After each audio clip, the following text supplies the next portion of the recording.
Guys, andito kami ngayon sa lugar ng aking asawa, sa Sipalay. Maliligo kami dito.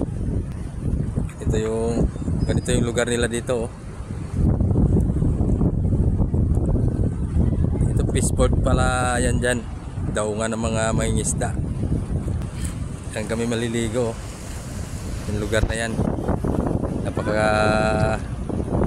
ganda naman ng dagat. Yung alon niya hindi naman gaanong kalakasan.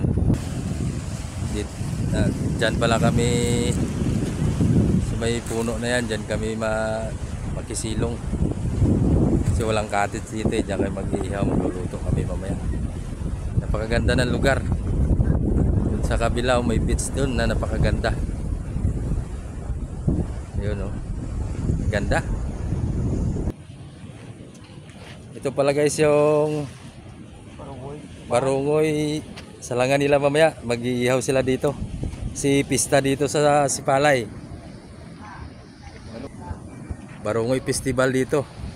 Pag makaihaw na sila dito mamaya, libre na yung kain. Sa gilid lang pala to ng fishport. Dito dumadaong yung mga mangingisda. Ito nga pala yung nila dito. Bilaran nila ng daing. Napakadaming daing. Ito naman tuyo.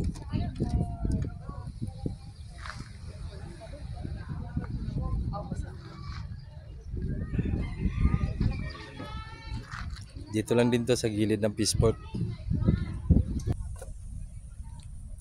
Ito na, nagbibilad na sila ni Manang, oh. Ganito yung proseso ng bibilad dito nila ng daing.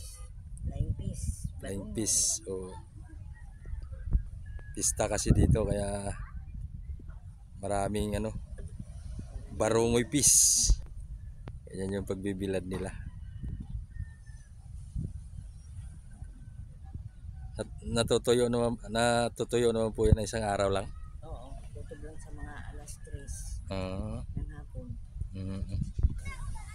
Ayun na, binibilad ni Manong. Kahango lang yan, galing dagat.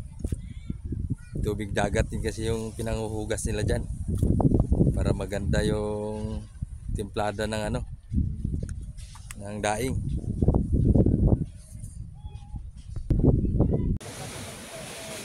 And guys, luto na yung aming pusit. Ayan, may isda pa kami. Sariwang-sariwa yung isda natin. Kain muna kami. Pagkatapos na kumain, maliligo na kami. Ayan yung kanin namin.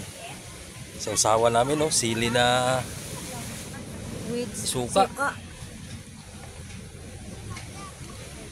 Oh, kain na kami. Pagkatapos kumuha nga pala ako dito ng video sa landmark ng Sipalay para maipakita ko sa inyo ang lugar ng aking asawa. Sa mga follower ko dyan, ingat kayo saan man kayong panig ng ating bansa, sa ibang bansa man kayo. Maraming salamat sa inyo.